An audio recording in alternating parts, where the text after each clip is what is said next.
Hey guys, tonight we're stepping into a city that's as iconic as it is misunderstood Victorian London. But forget the polished drawing rooms, the tea parties, or Sherlock Holmes cracking mysteries under gaslights. That's not where we're going. No.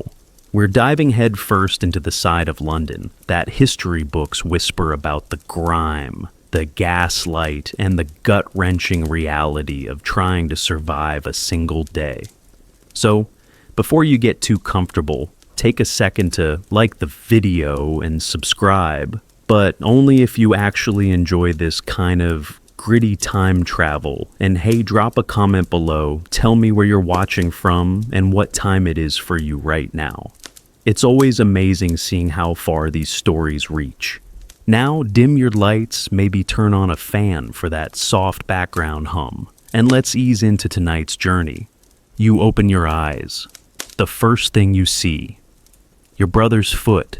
It's maybe 4 inches from your face. It's filthy, twitching a little from some dream you probably don't want to know the details of.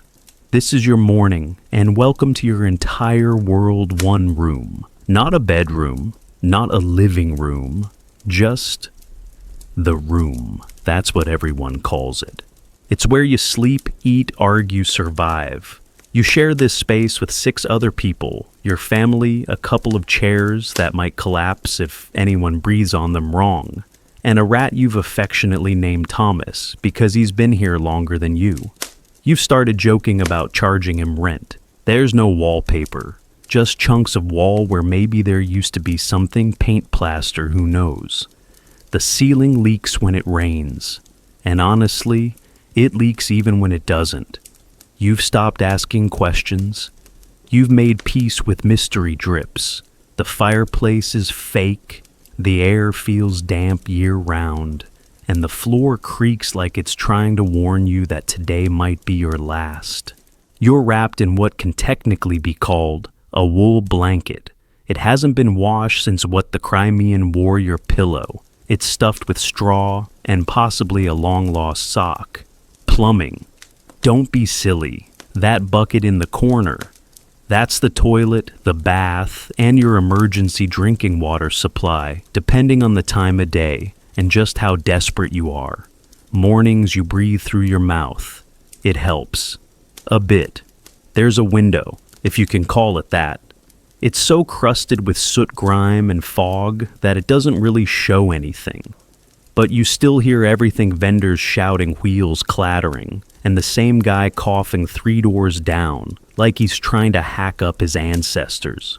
The window overlooks an alley, a lovely view of where the butcher dumps his offcuts, and where your neighbor keeps a goat. That goat, by the way, screams like a horror movie, extra at random intervals. The family morning shuffle begins. You dress while still under the blanket because the room is colder than a church confession. Everyone's moving, groaning, bumping into each other. Someone always knocks over the chamber pot. Always. And somehow, despite it, all this mess of a room feels like home. You know which floorboard croaks. You know which wall leaks. You even know which pane of glass rattles just before your neighbor starts yelling about stolen boots again. It's not comfortable. It's not charming. But it's yours. It prepares you for what's outside, which, spoiler alert, isn't any kinder. You finally stumble out the door, still half asleep, clutching a crust of bread so hard it could bruise your knuckles. And what greets you? A wall of fog so thick it might as well be a physical thing. You walk straight into it, not metaphorically, physically. Your face meets fog. It's damp, it's cold, and it smells. How can we put this? Like a moldy sock dipped in chimney ash. But this isn't the romantic candlelit mist of Victorian novels. This is the infamous pea souper. It's what happens when industrial coal smoke decides to get cozy with natural fog and throw a toxic party in your lungs. Breathing it feels like sucking air through a wool sock soaked in sadness. You can't see the end of your own arm, that shadow ahead lamppost or horse flip a coin. This fog kills people. Literally. It sinks into your clothes, coats your throat, and brands your lungs. You cough. Everyone coughs. It's the unofficial theme song of the city. Old men wheeze like busted accordions. Children sound like chain smokers. And doctors. They recommend moving to the countryside, which is adorable advice if you happen to own land and lungs that still function. The smell. Oh, the smell. It's a fine blend of chimney soot, open sewage horse droppings, and last night's overboiled cabbage. If you bottled it, the perfume would be called urban misery. And it would linger. In your bread. In your one nice shirt. In your soul. But nobody complains. People keep moving through it. Street lamps burn all day and still barely help. Someone trips beside you. Another yells as their umbrella disappears into the fog like a ghost ship vanishing over a cursed sea. And night-night is worse. The fog thickens until it seeps through door frames and under your nails. If you don't keep a candle lit, you could walk straight into a wall or, worse, someone's lap. There's no privacy in the fog, no boundaries, only silhouettes and shadows. This fog doesn't just choke you, it coats you. It sinks into your being, and you haven't even made it to the market yet. Your stomach growls. Time for breakfast, if you want to call it that. Breakfast here is a masterclass in low expectations. No eggs, no toast, no crispy bacon pile. If you're working class, and let's be honest, your breakfast is probably a hunk of bread that could double as a brick. Maybe some porridge if the rats didn't get to the oats first. And tea. Always tea. Not for comfort, but because it's been boiled, which means it probably won't kill you. Milk only if you've had a good week. And even then it's a dice roll. It might be watered down or preserved with formaldehyde. Yes, seriously. Vendors have gotten creative, and not in a good way. Sugar is a luxury. Butter is a myth. Jam is what your dead aunt left behind in her will. If you're near a factory or bakery, you might catch a whiff of warm bread in the air. That's not your bread. That belongs to someone who owns a hat and a surname. Down on your luck. You're heading to the workhouse. The queue is long, the food is gray. Technically edible, emotionally scarring. That ladle of gruel isn't a meal, it's a warning. Street vendors might offer meat pies or fried potatoes, but that meat, probably questionable. Possibly pigeon, maybe cat, the oil ancient, the risk of regret high. Still, the smell is tempting, because when you're starving, anything smells like hope. So, you eat quickly, standing, clutching your coat, ignoring the fact that your breakfast is barely digestible. There's no dining table, no gentle music, just the sound of clattering hooves, shouting vendors, and someone screaming about stolen coal. Your stomach's still grumbling, but it's time. Time to step onto the real beast, the streets of London. And let me tell you, the streets are not here to help you. A part 2, the streets will eat you alive. Welcome to the streets of Victorian London. Or, as some might call it, a daily obstacle course designed by someone with a grudge against humanity. The first thing you notice, there are no sidewalks. Or, rather, there are suggestions of sidewalks. Cracked stones barely wide enough for 2 shoes to pass, and crowded with so many people that staying on them is less safe route and more social mosh pit. So, you end up walking in the street. Bad idea. Because this street, it's not a road. It's a swamp made of mud, coal dust, and horse droppings. And I'm not talking a light sprinkling. This is ankle-deep slop, churned daily by wheels, hooves, and the sheer weight of too many desperate lives.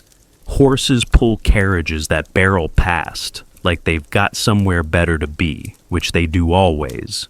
You're constantly dodging wagon wheels, piles of steaming manure, and carts that haven't had brakes since Napoleon was alive.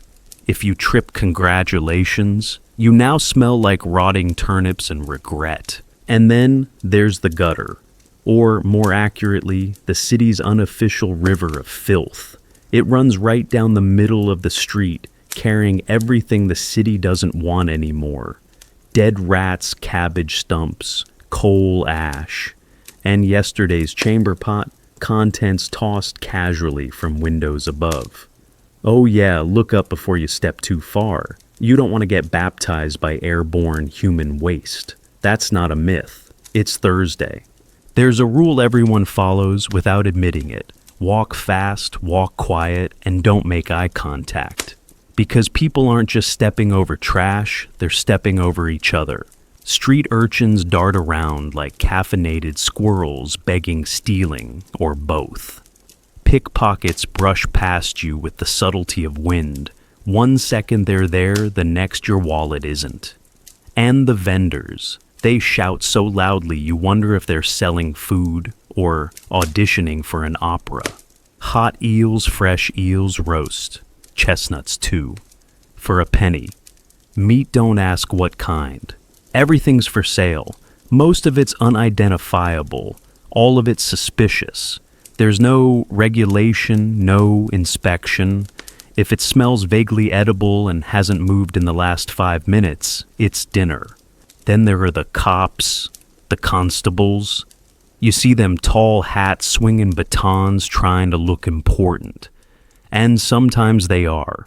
But more often than not, they're just trying to stay out of the way. They don't run. They don't chase. If someone gets stabbed, they might wander over after tea unless they've been bribed to look elsewhere. Justice is more of a hobby here. Now let's talk about the rain. When it rains, and it always rains, the streets become rivers. Literal rivers. The sludge turns slick. The gutters overflow. Your boots, assuming you even own boots, fill with water that smells like soup from hell's cafeteria. People don't flinch. They just adjust. Pull their coats tighter, tilt their hats, and keep moving like they're not slowly dissolving. Your coat is soaked, your hands are numb, but you've made it through the worst of it maybe. You haven't been hit, robbed, or soaked in excrement. That's a win.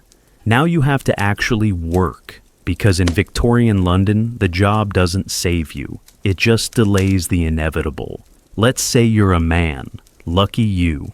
Maybe you got a spot in a factory. That means 12 to 16 hours a day, 6 days a week for pay that wouldn't feed a starving cat.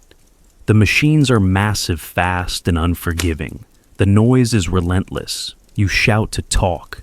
You cough to breathe. Your lungs fill with soot. Your hands shake from the vibrations. If you lose a finger, the foreman might grunt. Maybe. But don't worry. There are 20 other desperate men and boys lined up outside the factory, ready to take your place the moment you collapse. You're not special. You're just first in line. If the factory isn't your style, maybe you're hauling bricks or coal or rotting fish at the docks. Your back will give out by 30. Your teeth sooner. It's not a career. It's a countdown. And for women, oh, you think it's easier. If you're a woman in Victorian London, you work twice as hard for half as much. Maybe you're a maid in someone else's house, scrubbing floors from dawn till your knuckles bleed, hauling coal, cooking over a stove that smokes more than it cooks. You sleep in the attic, eat last, and smile when the master touches you, because saying no might cost you your job. If you're married, congratulations. Now you clean your own home and someone else's. You raise children in a room smaller than a modern closet. You sew, you boil laundry, you budget like a wizard, because you have 3 shillings and a prayer to feed 6 mouths. And if you're unlucky or a widow or an orphan or just tired of starving, there's always the street. Sex work is unofficially legal, openly condemned, and brutally dangerous. It might keep a roof over your head. It might also get you arrested, beaten, or worse. No protection, no guarantees. Just cold nights leering men and your name slowly vanishing from the ledger of people who are allowed to complain. Now let's talk about the kids. Childhood in Victorian London is not a gentle thing. It's short, brutal, and usually ends before your teeth come in properly. If you're small, you're employable. Chimney sweeps, factory workers, matchstick girls. Your hands are perfect for getting inside machines or up narrow flues. You don't go to school. You don't get toys. You get soot in your lungs and scars on your knees. You might dip matches into white phosphorus that rots your jawbone from the inside out. Or you clean beneath moving machinery and hope today isn't the day your shirt catches.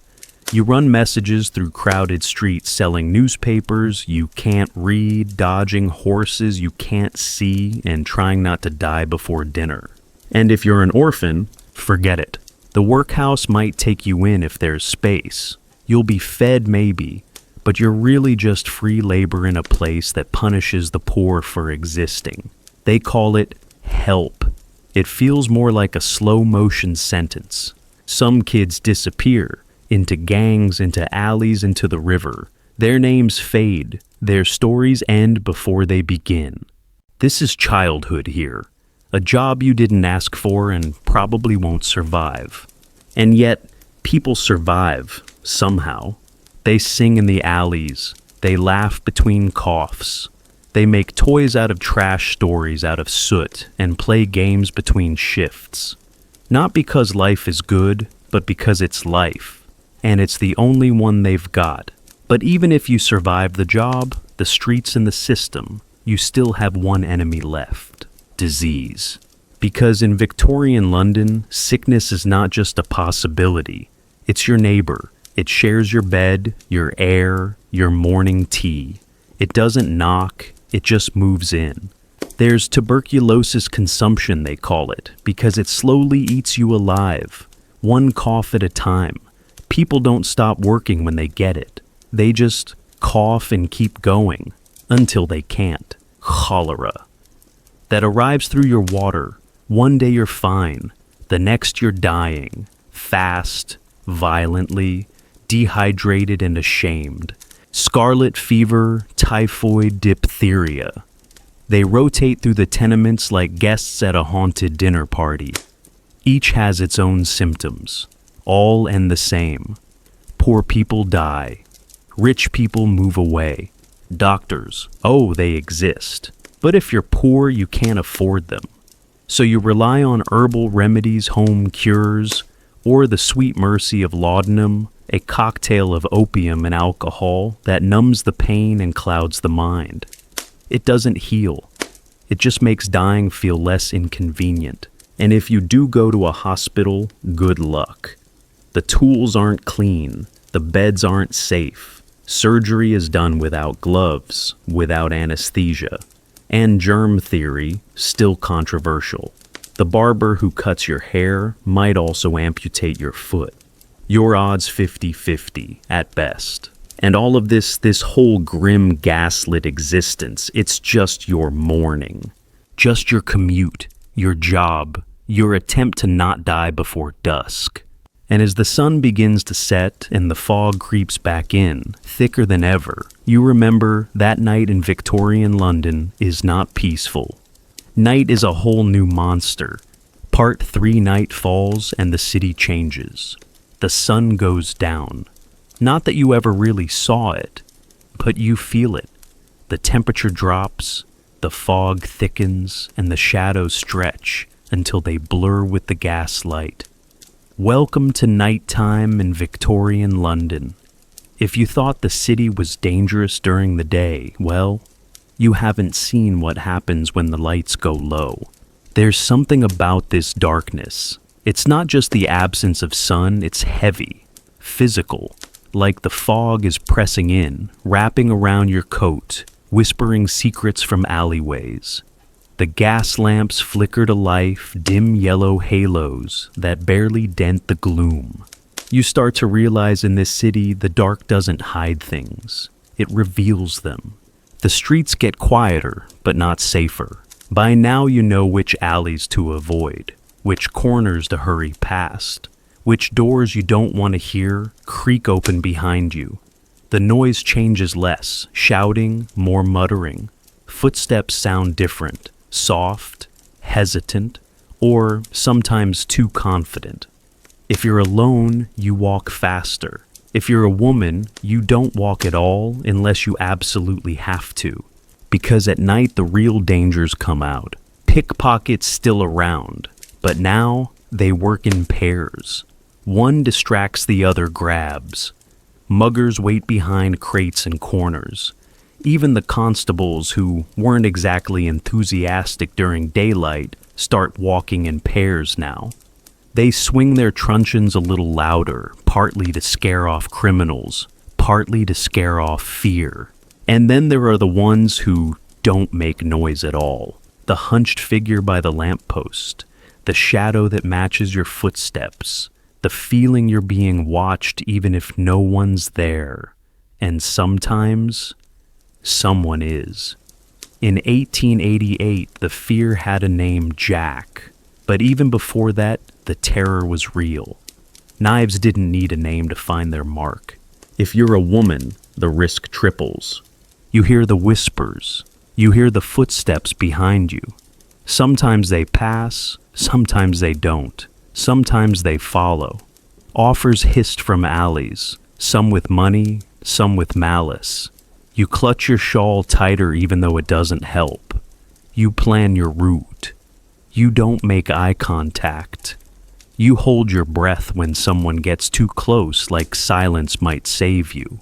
Even indoors, you're not always safe. Tenement walls are thin. Screams bleed through bricks. Fights break out 2 floors down and echo up like thunder.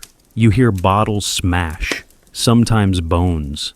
You don't intervene, you don't knock, not here, not unless you want trouble to come knocking back.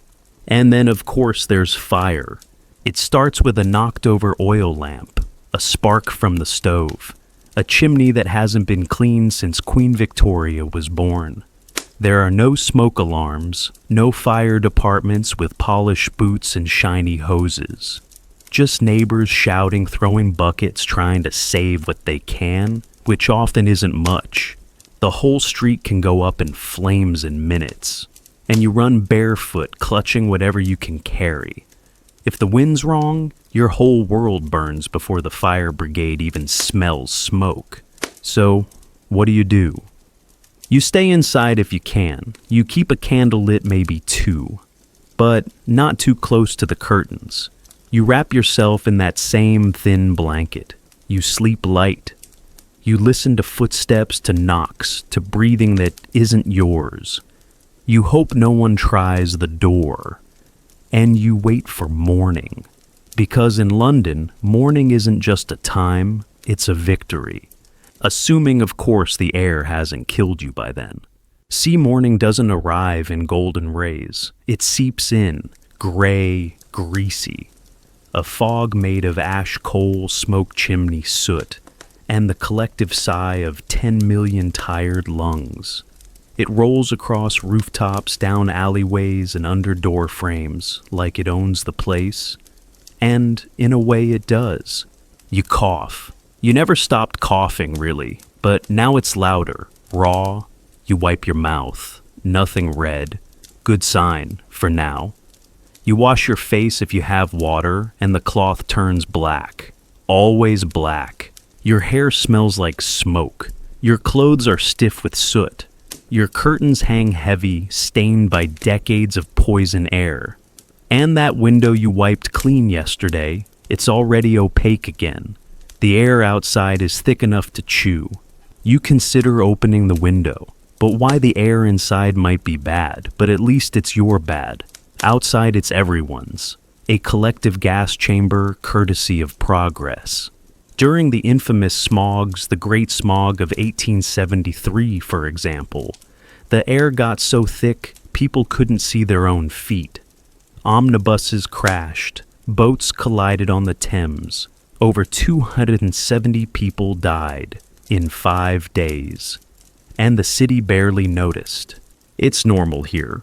Kids grow up pale, with permanent wheezes. Mothers wrap cloths around their faces just to walk to the market. And laundry? Don't even try drying it outside. Unless you like wearing shirts that smell like burnt tires and come pre-dusted in arsenic. The poor have it worst. Their coal is cheap, dirty. Their chimneys are clogged, their homes barely sealed. Children cough through winter like old dogs. If you reach adulthood without black lungs or bronchitis, you're considered lucky.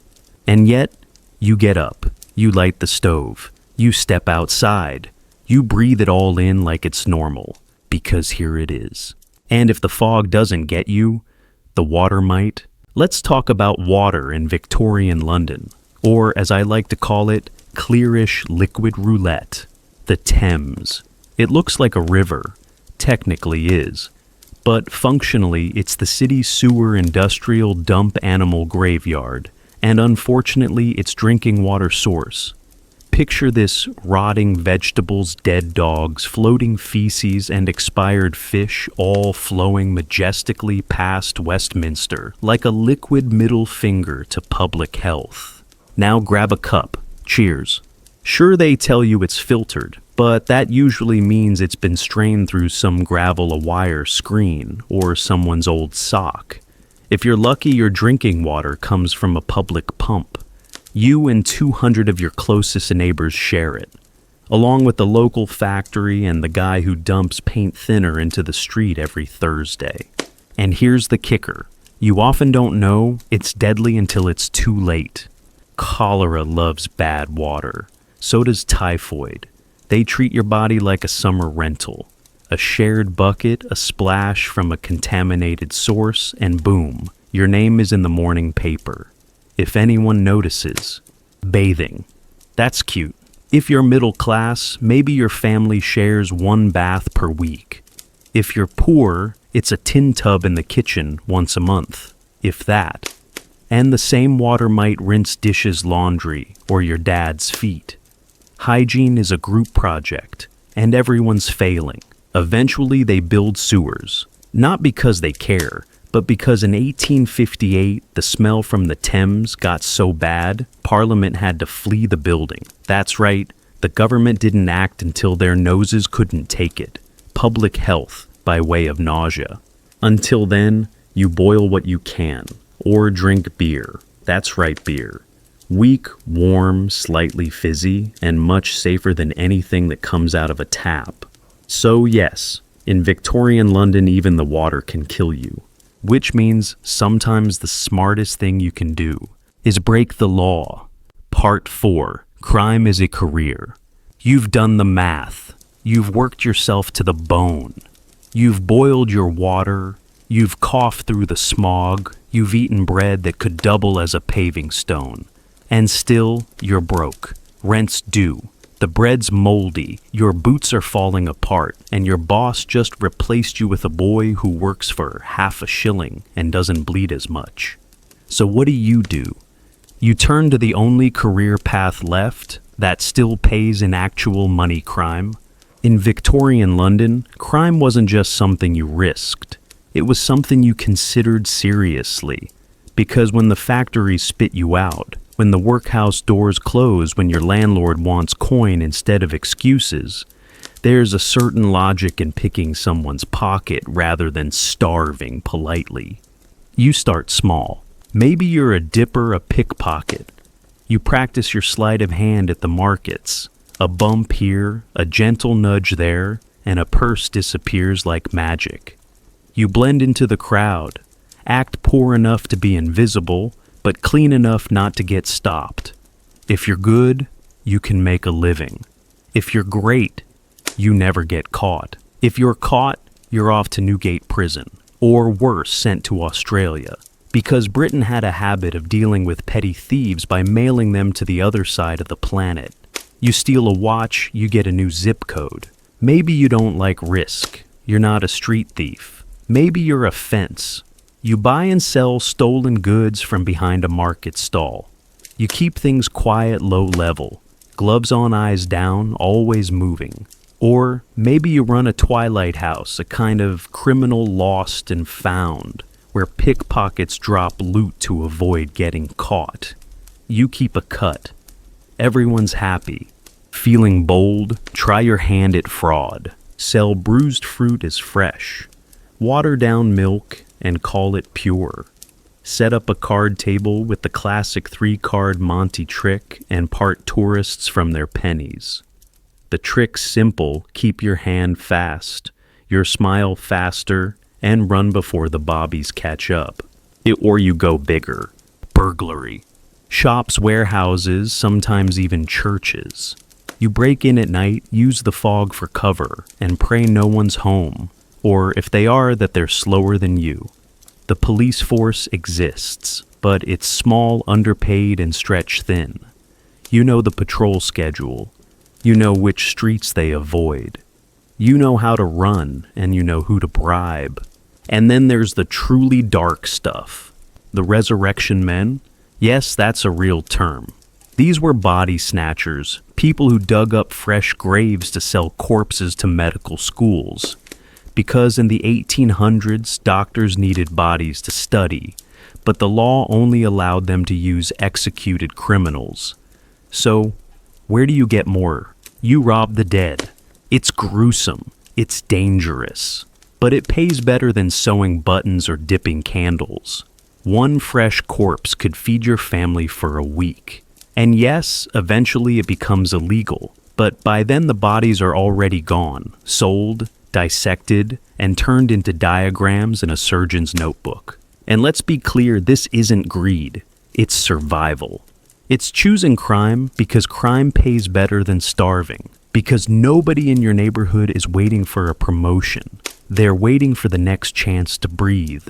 And if that chance comes with a lockpick or a counterfeit coin, so be it. The real twist: some of the biggest criminals in London don't live in the slums. They wear top hats. They sit behind desks. They sell poison milk to children, fake insurance to widows, and fire trap apartments to families who don't ask questions because they can't afford answers. They get away with it because they own the lawyers, the constables, and the judges. That's the real crime in Victorian London. You go to prison for stealing a loaf of bread. They get a knighthood for evicting a street of tenants and turning it into a warehouse.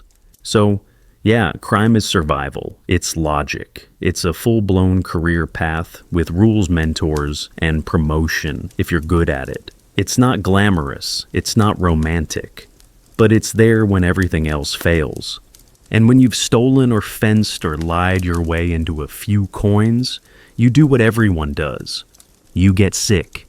Because in London, health isn't a state. It's a brief window between illnesses. Let's say you caught something, a fever, a cough. Maybe you got run over by a milk cart or fell down the stairs at work. You're bleeding, you're shaking. You're not sure if you're going to make it through the week. Time to see a doctor. Good luck. The first place you'll go is the chemist, because real doctors cost money. The chemist sells everything over the counter, and by everything I mean mostly laudanum. Opium in a bottle. Tastes sweet, works fast, doesn't heal a single thing, but you'll feel better, or at least feel less. That's enough. Can't afford even that. You try home remedies, herbal tea, onion poultices. You rub mustard on your chest and hope for the best. Or you do what everyone else does, lie still and wait it out. If your fever breaks, you live. If it doesn't, well, there's always room in the graveyard. Now, if things get bad, really bad, you might see a doctor, but don't get your hopes up, because medicine in Victorian London is, to put it kindly, a chaotic gamble. Surgery, no gloves, no antiseptic, no anesthesia unless someone holds you down and pours gin in your mouth. Instruments get wiped on the surgeon's apron between patients. Germ theory is still a rumor, and blood transfusions, not a thing. You bleed, you die. Hospitals overcrowded, filthy, and more likely to kill you than cure you. You go there to die quietly, and out of the way, not to recover. Even childbirth is a battlefield. You go in with pain, you either come out with a baby or a gravestone, sometimes both. And the doctors, they try, some mean well, but they're working in a system that believes illness is caused by bad air, moral weakness, or imbalance of the humors. You might be treated with leeches or bled with a knife, or given a mild electric shock to stimulate your spleen. That's a real thing. They shocked people for science. So, what do most people do when they get sick? Nothing. They wait. They drink water if they have it, beer if they don't. They light a candle, they lie down, and they hope the pain passes before their name does. And somehow some people survive. Some people get better. They recover, return to work or back to crime or both. They live long enough to grow old, which in Victorian London means anything past 45. Because in a world where everything from the air to the food to the water to the job is trying to kill you, living becomes the ultimate rebellion. But even if you survive the day, the work, the sickness, the violence, night still comes. And night in this city, it's a beast of its own. Part 5, the city that hunts at night. The sun has disappeared again, or at least whatever passes for it in Victorian London. You don't even check the clock if you have one. You just know. The light is gone. The air is colder. The fog thicker, heavier. And that subtle shift in the way people move faster, tighter heads down. That's how you know night has begun. But this isn't peace. This isn't when the city winds down. This is when it changes. You can feel it in your spine. Gas lamps flicker to life. Their glow is faint, flickering more suggestion than illumination. They cast yellow halos on the fog, but don't reach the ground. Shadows stretch in strange directions. Some of them move even when nothing else does. If you're outside, you're either desperate or very stupid. Even the police know this. They patrol in pairs, truncheons, visible boots echoing down the stone alleys. But even they avoid certain areas, Whitechapel, Limehouse, some parts of Camden. If you're there, you're on your own, because the night in Victorian London doesn't just hide danger. It is the danger. Let's start with the obvious: robbers, muggers, pickpockets who've graduated to knives. They don't run, they wait. Behind crates, beside carts and doorways barely wide enough for one man. They step out quietly with confidence. Because if you're out at night, you probably have something worth stealing, or someone willing to buy it. And then there are the ones who don't want your money. Men who leer from alleys, who follow, who don't even pretend to be subtle, especially if you're a woman. You keep to main roads if you can. But even those aren't safe. Offers are whispered propositions mumbled. You speed up, you walk past, and sometimes they follow. Sometimes they don't stop, and sometimes you vanish. Because this fog, it isn't just weather, it's a veil. It wraps around your shoulders, muffles your footsteps, swallows your voice. Screams don't carry, faces blur. Even the ground disappears a few feet in front of you. You walk like you're dreaming, and in dreams, bad things happen. In 1888, those bad things got a name, Jack. But let's be honest, there were always men like him. Men who thrived in the fog, who counted on silence, who knew that in London, night screams get ignored and blood washes away in the morning rain. Inside, things aren't always better. Tenement walls are paper thin. You hear everything. Arguments turn violent. Bottles crash. Fists slam. Doors fly open. Sometimes you hear crying, sometimes silence. And that silence, that's when your stomach knots. You want to help, you don't, because getting involved is how you end up next. The floorboards creak constantly, not just from footsteps, sometimes from rats. Big ones. You learn to tell the difference. You pray it's the rats. You hope it's nothing else. And then just when you think you might sleep, the smell hits. Fire. It starts subtle smoke curling under a door, an oily scent near the chimney, the air suddenly warmer, then shouting, then glass, then flames. Because someone's stove tipped, or a lamp shattered, or the wall that hasn't been dry in 3 years caught a spark. There are no smoke alarms, no fire escapes, no plan. You grab your blanket, maybe your shoes, you scream for the others, you run, barefoot, half naked, into the freezing street. The fog lights up orange, windows shatter, roofs crackle, fire leaps across buildings like it knows the way. The fire brigade. They're coming, eventually, but you know how this ends. If the wind is wrong, you lose everything. Again. And when the embers settle and the smoke clears, you're left with whatever you carried, which in many cases is nothing. So you find a place to sleep. Maybe a neighbor's floor, maybe a soup kitchen bench, maybe the street. And when you do sleep, it's light, interrupted, one ear open, one eye half cracked. You don't rest. You wait for morning. You always wait for morning.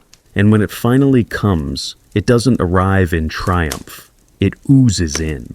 Light in London doesn't pour. It bleeds. Through soot-stained windows, through cracks in the wall, through your eyelids. You wake up coughing, throat-dry, lungs tight. The air hasn't changed. The fog's still there, just brighter. The smell of wet smoke clings to everything. You stretch. Your back cracks. You scratch at the fleas that you've named out of boredom. You made it. That's the bar here. You didn't die. And somehow, that feels like a win. You dress in the same clothes now, slightly smokier. You eat the same breakfast if there is one. And you step back out into the same chaos. Because London doesn't pause. It doesn't apologize. It just moves forward. Even the children don't stop. Let's talk about them. Not the pampered ones in drawing rooms, not the ones with tutors and governesses.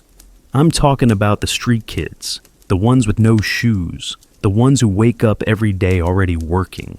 By 5, they're in the street, selling papers, screaming headlines they don't understand, running messages, shining shoes. Or worse. Some crawl through chimneys, lungs full of ash, knees scraped raw ribs so thin they slip between bricks. If they get stuck, someone jabs them with a stick. If they stop moving, someone lights a fire below them. Others dip matches into white phosphorus. Their fingers rot.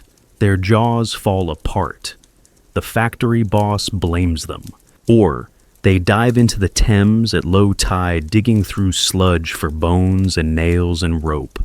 They come out soaked, frozen, and covered in disease we don't even have names for anymore. Some dream of factory jobs, steady hours, a roof. But that roof leaks. That factory cuts off fingers. And those hours never end. School optional, childhood canceled. They play between shifts, kick pebbles, sing rude songs, laugh too loud. Because if they don't laugh now, when will they? And the saddest part, they're still children. You see it in their eyes, that flicker of joy when someone gives them a real coin, the way they still chase after dogs, the way they still believe deep down that maybe things will get better. They won't. Not for most, but they believe it anyway. And that's the miracle of this place. Because for all the filth, the fog, the fires, and the failures, people still cling to hope like it's the last crust of bread in the cupboard. They share what little they have. They huddle together when it's cold. They laugh at jokes older than their teeth. They give names to rats and sing lullabies over hunger. London might be cruel, but its people, they endure. Not because they're brave, but because they have no other choice. Part 6, the quiet burden of women. If you're a woman in Victorian London, your life isn't just hard, It's scripted. And you didn't write the script. You're expected to be invisible, useful, silent unless spoken to, clean but not vain, grateful even when the world offers nothing. The first rule: be born to the right family. If you're rich, life is a series of corsets, parlor games, and marriage proposals. You learn piano, maybe a little French. You walk through Hyde Park at exactly the right time so the right people see you. You smile, curtsy, sip tea, and wait to be chosen. Your job isn't to succeed, it's to marry success. But that's not the story for most women. Most women are born into poverty, which means your childhood ends the moment you can carry a bucket. By 12, you're working. If you're lucky, it's laundry. If you're not, it's something far worse. You haul water up 4 flights of stairs. You scrub floors until your back aches. You sew buttons until your fingers bleed. And when you come home, if you have a home, you cook clean and do it all again tomorrow for pennies, maybe half a loaf of bread. And when you're not working, you're being watched. The neighbors, the men, the boss, the baker, your own family. Your body isn't yours. It's a constant source of scrutiny. If your skirt is too short, you're a whore. If you speak too loudly, you're hysterical. If you say no, you're difficult. And if you say yes, well, then you're a cautionary tale. Let's talk about that word reputation. It follows you like a ghost. You don't own it, but you can lose it. A rumor, a glance, a wrong step, and you're ruined. Doesn't matter if it's true. Doesn't matter if you were assaulted or tricked or just seen in the wrong place. Once people start talking, you stop existing as a person. You become a warning. Married women don't escape either. Marriage isn't love. It's survival. It's a contract signed in the tea stains and exhaustion. If your husband is kind, you're lucky. If he's cruel, you're trapped. The law sees you as his property. Your wages his, your body his. Your children definitely his. He can beat you, legally, as long as the stick isn't too thick. He can drink away your food. Money disappear for days and you're still expected to cook his dinner and smile when he walks through the door. Divorce exists on paper, but it's a luxury of the rich. For everyone else, it's scandal, starvation, or both. So you stay. You survive. You hope he dies first. And if he does, welcome to widowhood. Now you're still poor, still alone. But now everyone assumes you're either desperate or dangerous. You get propositioned more, respected less. You work harder for fewer coins. And every time you cough, people wonder if you're ailing, which is Victorian for nearly expired. So maybe you don't marry. Maybe you work instead. You become a maid, a cook, a cleaner. You work in someone else's home, under someone else's rules, with someone else watching you sleep. You get Sundays off unless the baby cries the master's drunk or someone misplaces a spoon. Then you work, and you apologize. Sometimes you fall in love. Sometimes you fall pregnant. That's when the city closes its doors. Unwed mothers are pariahs. No one hires you. No one feeds you. You're a walking scandal. And your child marked from birth. Illegitimate as if love needed a license. Many end up in workhouses, institutions where poverty becomes punishment. You earn your keep by scrubbing floors, breaking stones, sorting rags. And if your baby cries too much, you're moved. Or your child is taken. For their own good, of course. Some women choose the street. They become what the papers call fallen. Prostitutes. Not always by choice, often by necessity. Because when the baker won't sell to you, when the laundress job goes to someone younger, when your baby needs milk, your options narrow to a single brutal path. Sex work is everywhere and nowhere, illegal in theory, tolerated in practice. Women line the corners, whisper from alleys, Flash a bit of stocking and pray the man has coin, not cruelty. Sometimes he does. Sometimes he has both. There's no protection, no security, no second chances. The diseases are common, the bruises more so. And when you die, no one writes your name. Just another unfortunate gone to the grave. But don't mistake this for weakness. These women, they're survivors. They learn the city, its rhythms, its risks. They band together, watch each other's backs, share food, hide wounds, smile even when it hurts. Because if they don't, they vanish. And for some, there's another path: activism. In the late 19th century, women began to fight back. They joined unions, formed charities, protested in the streets, demanded wages, safety, dignity. Some even dared to write, to speak, to stand in front of rooms full of men and say, "We are not things." They were mocked, arrested, beaten, but they kept going. And slowly, so slowly, the world began to shift. But for the everyday woman in Victorian London, the change came too late. She didn't get votes. She didn't get freedom. She got Monday morning, and the next, and the one after that. She got survival. And honestly, that's its own kind of heroism. Because in a world that demanded silence, she found ways to be heard. In lullabies, in ledgers, in bruised hands that kept sewing, in laughter over tea they couldn't afford, in daughters who dared to dream bigger. Part 7. Entertainment or escape. You've survived the filth, the factory, the fog. You've scraped coins from crime, from labor, or from sheer luck. And now for a few brief hours, you want to forget. So, where do you go in Victorian London when you need to escape? Well, that depends on how much you have in your pocket and how much you're willing to see. Let's say you've got a shilling or two. Not much, but enough. You could start with the music halls. These aren't grand opera houses with velvet seats and chandeliers. Music halls are noisy, rowdy, crowded rooms with sawdust on the floor and spilled beer soaking the benches. They're loud, and that's the point. They're where the working class goes to laugh, shout, drink, and feel alive.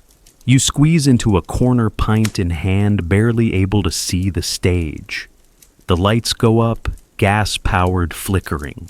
A pianist bangs out a tune, and on walks a comic in a paper crown, singing about mother-in-laws and chamber pots and Queen Victoria's underpants. People roar with laughter. The jokes are crude, the songs are catchy, the performers shout and wink and stomp their feet. No one sits politely. This isn't a concert, it's a release valve. A way to scream into the void with a smile on your face. If you're lucky, there's a dancer. Maybe she's balancing glasses on her head. Maybe she's just smiling while the room forgets the outside world for a moment. There's something electric about it all. Not polished, not perfect, but real. Then there are the freak shows. They're not called that politely, of course. They're advertised as curiosities or wonders of nature. You pay a few pennies and step into a tent or a cramped room lined with red curtains and candle smoke. What you see people on display: a woman with a beard, a man with no legs, conjoined twins, giants, dwarves, people of color, painted up as exotic tribes, their dignity stripped, their lives reduced to performance. Some are exploited horribly. Others, they've made it a living. Because in a world that gives you nothing, sometimes the only way to survive is to turn your pain into a stage. Audiences stare, point, laugh. Some feel pity, most don't. They eat toffee apples and clap like they're at the zoo. And when it's over, they leave, changed or not at all. Then there are the pleasure gardens. If you've got a little more money or a taste for something strange, you might try one of these. Vauxhall, Cremorne. Once they were elegant lantern-lit gardens with orchestras, fireworks, and people in masks sipping wine beside marble fountains. But by the late Victorian era, they're a little seedier. There's still music, still colored lights in the trees, but the drinks are stronger, the dancers are bolder, and behind every hedge something's happening. Deals, affairs, arguments, proposals. You stroll the gravel paths pretending you're someone richer, someone with options. You listen to the music and let yourself pretend for an hour that you belong here, that maybe you're not just borrowing joy. But let's say you're broke, flat broke. No music halls, no gardens, no toffee apples. What then? You wander. London has its own entertainment, free, chaotic, and always changing. You can watch street performers on corners, jugglers, fire eaters, or human statues who move only when you toss a coin. You can join a crowd staring at a window display. Or, better yet, you gather where something's happened, a fight, an accident, an arrest. Crowds are entertainment in themselves. A woman yelling at a shopkeeper. You stop to watch. A man with a monkey on a leash playing a tiny accordion. You stay for the finale. A kid sliding down a muddy railing and crashing into a cabbage cart. Instant comedy. London is a living, breathing theater, and you're in the front row. But sometimes you don't want laughter. Sometimes you want silence. You walk to the edge of the city. The fog is thinner here, the noise less constant. You sit by the Thames, its greasy water flowing slow, and you stare. You think, you dream. Not big dreams, not golden castles or fancy hats. Just peace. A room that's warm, a job that doesn't hurt, a day without coughing, a chance to rest without fear. And when dreaming gets too painful, there's gin. Agian. They call it mother's ruin for a reason. It's cheap, it's strong, it's everywhere. You can buy it in a bottle, a bucket, even by the ladle at a gin palace. For a penny, you get enough to forget. For 2p, enough to sleep. For 3, enough to disappear. The palaces are deceptive. Ornate mirrors, gaslight chandeliers, golden taps. They look like churches of intoxication. But inside pain, slurred songs, broken teeth. People slumped against each other like piles of laundry. You drink because you're cold, because you're tired, because the city is louder than your thoughts and darker than your dreams. You drink because for 5 minutes the world doesn't hurt as much. But when the gin runs out, the pain returns. Worse, always worse. Because no matter where you go, music hall, freak show, riverbank, or gin palace, the truth waits for you. In the morning fog, in the cracked window, in the bucket in the corner, you're still here, still poor, still trying, and somehow still alive. Part 8. The Business of Death. In Victorian London, death wasn't just an ending. It was a neighbor, a coworker, sometimes even a guest at the table. You could feel it everywhere, hovering in the soot, tucked in the coughs of children, hiding behind a stomach ache that turned into something far worse. And if you lived here long enough, you got used to it. Not numb exactly, but adjusted, like learning to sleep through thunder or breathing through poison. You just keep going. But death wasn't quiet in this city. It had a smell, a sound, a whole economy. Let's start with the numbers. In some boroughs, child mortality was so common that naming a baby too early was seen as tempting fate.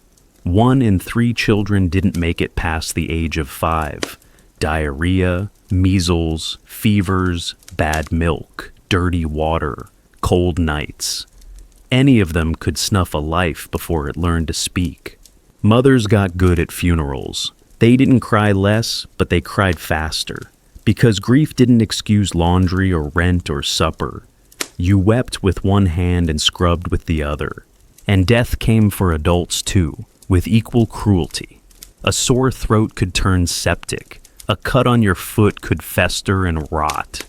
Tuberculosis sounded almost elegant, like something whispered in lace halls, but it killed like a hammer. One cough, 2 weeks, and you were gone.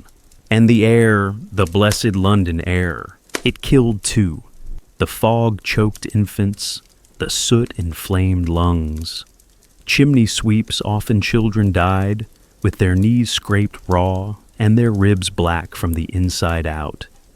Their deaths didn't make headlines. They made room.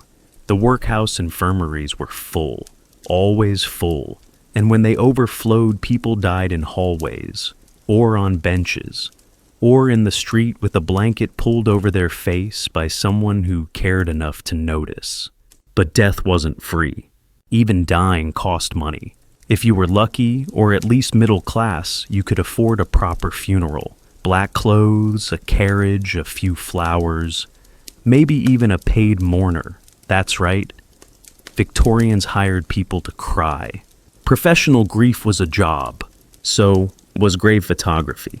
Because back then, it was common expected even to pose the dead for one last family portrait. Children dressed in white mothers with closed eyes, fathers propped in chairs, their cheeks dusted with powder, their eyes sometimes painted open. They weren't trying to be morbid. They were trying to remember. Because that photo, it might be the only one they ever had. And then came the coffin, a simple pine box if you were poor, polished wood and silver handles if you weren't. Either way you paid. The undertaker always came whether you invited him or not. And cemeteries, they ran out of space fast.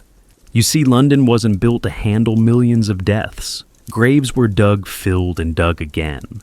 Sometimes bones got moved. Sometimes they didn't. You could smell it walking past. And when graveyards overflowed, bodies went to paupers' pits. No headstone, no name. Just a hole in the ground covered in quicklime and silence. The rich were buried properly. The rest were buried efficiently. And sometimes not at all. Let's talk about the resurrectionists again. Because the medical schools still needed bodies, and not everyone who died was allowed to stay in the ground. Corpses were currency. Fresh ones fetched more. So graves were robbed fast, quiet, and sometimes before the family had finished mourning. Grief didn't protect you. And if you lived long enough to bury your loved ones, you still had to live after. Widows often lost everything. Income, respect, a place to live. Unless you had children to support you or a charitable neighbor, you ended up in the workhouse. Or worse. That's why death in London wasn't private. It was public. It bled into conversation, into daily life, into fashion. Victorian mourning customs were elaborate. Black veils, jet jewelry, crepe fabric, even etiquette guides for how long to mourn: 6 months for a brother, a year for a husband, 2 if you really loved him. Queen Victoria mourned Prince Albert for 40 years. She wore black until the day she died. And society followed her lead. Death was a ritual, a performance, a symbol of your decency. But here's the thing, it only worked if you had money. If you didn't, mourning was a private ache behind a public struggle. You wore black if you had it. If not, you went to work the next day. Because hunger doesn't pause for grief. So you kept moving. You remembered in silence, or in scars. You held on to their old shawl, or the cracked comb, or the half-knitted scarf they never finished. Little relics of love in a city that never stopped dying.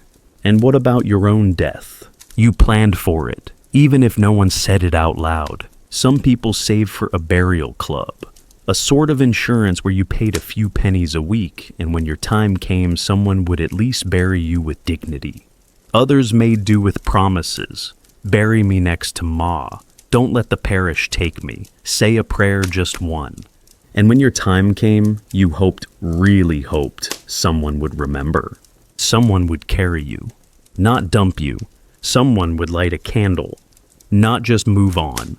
Because in a city that chewed through life like gristle death, felt like the one place you might finally matter.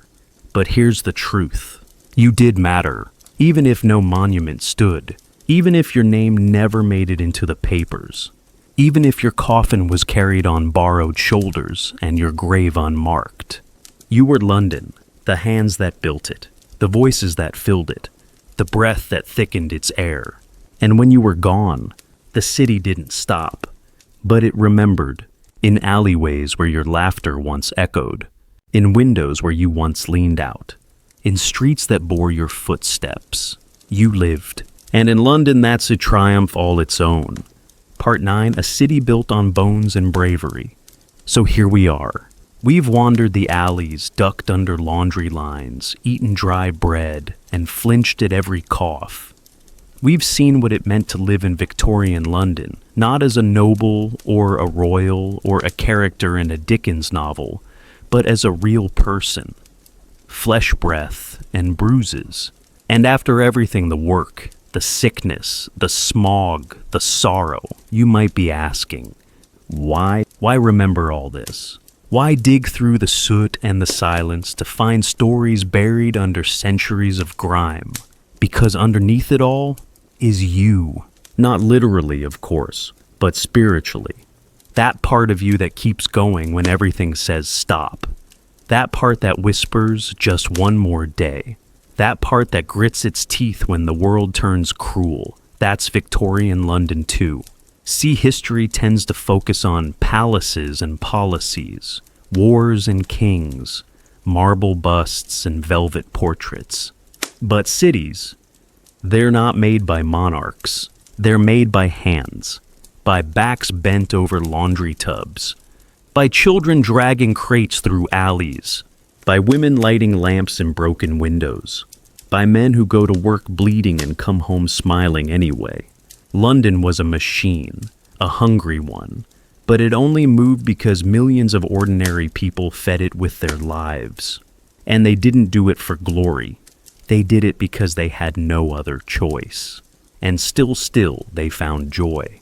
In tea that wasn't boiled quite enough. In songs sung off-key around a cracked stove. In laughter that escaped like steam from a pot, sudden precious and impossible to hold. They got married in courtyards and named babies after hope. They painted flowers on windowsills with coal dust and called it art. They wrote poems no one read and carved initials into wooden doors. Because even when the city forgot them, they remembered each other. They built community in corners, shared what they didn't have, held hands when there was nothing else to hold. That's the heartbeat of London. Not Big Ben, not the crown jewels, but the woman who shared her crust of bread with a stranger. The boy who shined boots with one hand and held his sisters with the other. The man who carried his sick neighbor 3 blocks to the infirmary and walked home with empty shoes. We often imagine the past as black and white, but the truth is it was vivid, ugly, beautiful, loud, tender, filthy, and full of light.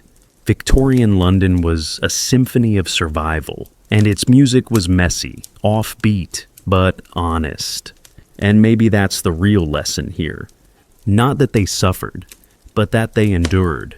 That they made a life from scraps and string and stubbornness. That in a world where death was a neighbor and poverty a birthright, they still danced.